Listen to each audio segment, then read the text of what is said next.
I call Dennis O'Rourke. Mr Speaker, New Zealand First dissociates itself and disagrees with the positions, and I think rather extreme positions, taken by all of the three other parties we've heard from today. We think that there's been far too much prejudice, far too much puff, far too much emotion, and not nearly enough common sense. But New Zealand First cannot support this bill in the way it's been presented here today. 9 years is clearly far too long before a return to a fully elected regional council in Canterbury. And 6 years is easily long enough for the commissioners to have done their work. And we think actually that the commissioners have done a good job. They have overseen the establishment of an excellent Canterbury water management strategy on the basis of very comprehensive public consultation. But enough is enough. That job, the Commissioner's job, is substantially done.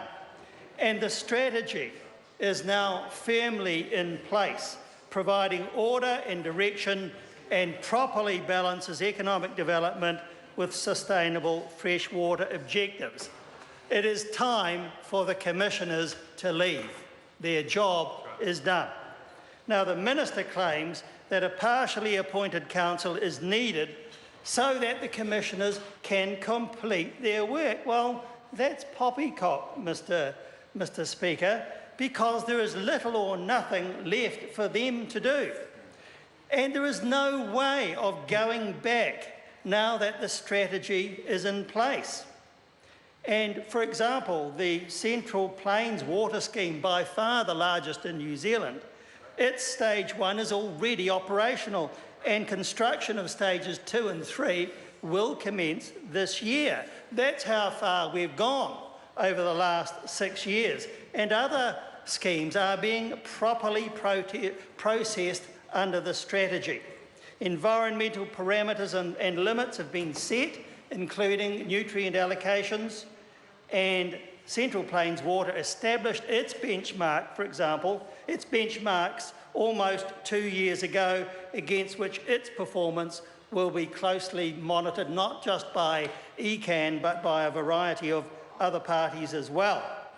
And they will be required to comply with the principle of continuous improvement, and so will all of the other irrigation schemes which may start in the future. And most particularly, all such schemes will now in the future have to apply the matrix of good management, under which sustainable farm practices will be mandatory. So, as I've said, Mr Speaker, we've come a long, long way in the last 6 years. There is nothing really left for the Commissioners to do. And with diversification as well as intensification with modern irrigation schemes, it is important that those requirements for good management are in place, and they are. And, Mr Speaker, they will, in time, transform New Zealand agriculture with positive outcomes for the environment, and that is what farmers also want. It's not just the Greens, it's not just environmentalists, it is also the farmers themselves. Now, New Zealand First did support the appointment of the Commissioners in 2010 because actions by the then Environment Canterbury simply undermined perfectly valid and proper applications for water consents, threatening an orderly process for consents for takes and uses of water for irrigation that were then already in train, without having a strategy in place for over 15 years. Over 15 years. And without properly consulting councils, communities or the public. No wonder then, Mr Speaker, that the district and city councils at the time supported and pushed for the appointment of commissioners. They were right to do so. But not, Mr Speaker, for 9 years. Far too long. If the commissioners could not do what they set out to do within 6 years, they should never have been appointed. But in fact, they have achieved that. They have done enough. It's time for them to go.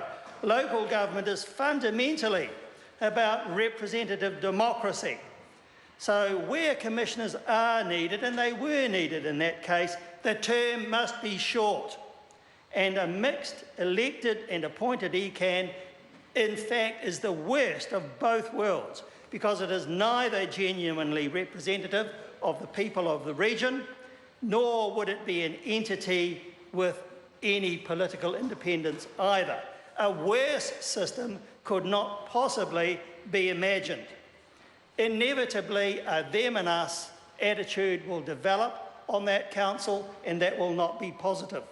And I note that Ngāi Tahu are to appoint 2 of the government's first 3 appointments out of a maximum of 6. New Zealand First policy is that no such appointees should be made to elected councils and other elected bodies. And we think that's a very good policy which reflects what most people in this country think. To have such appointments compromises democracy in the same way that democracy is compromised by the appointment of the other commissioners. It is not necessary for Ngāi Tahu to have any appointees at all. Maori are already elected in satisfying numbers to councils all around the country. That's a fact.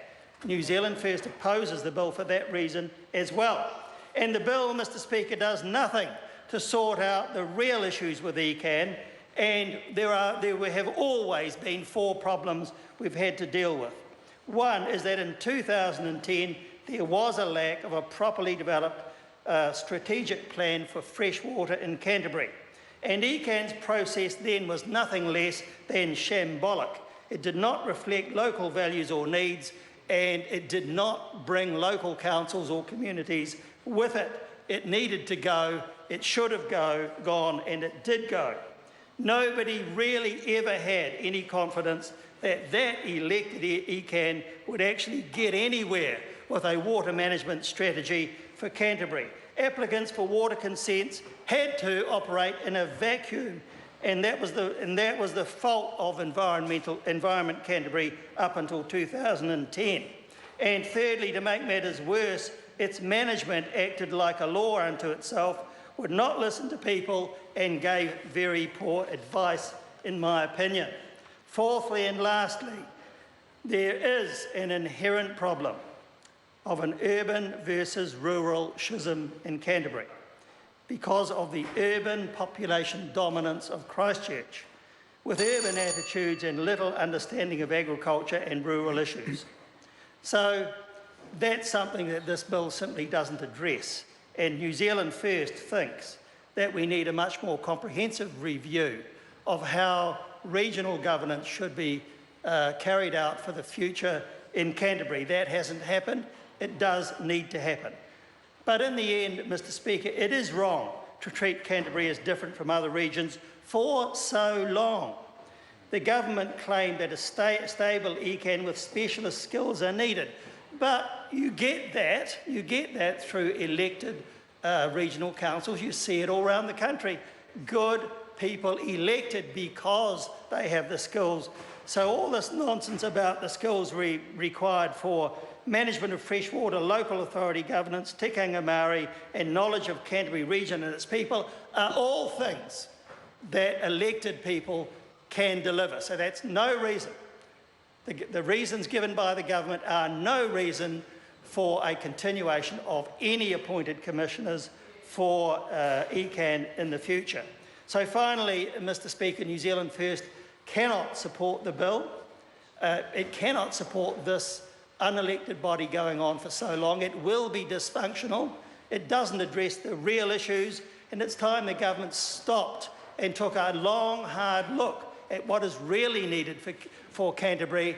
And I would encourage the other parties also to abandon their extreme positions, adopt some common sense, and to look at what the region really needs for both environmental sustainability and good, productive, sustainable agriculture in the future.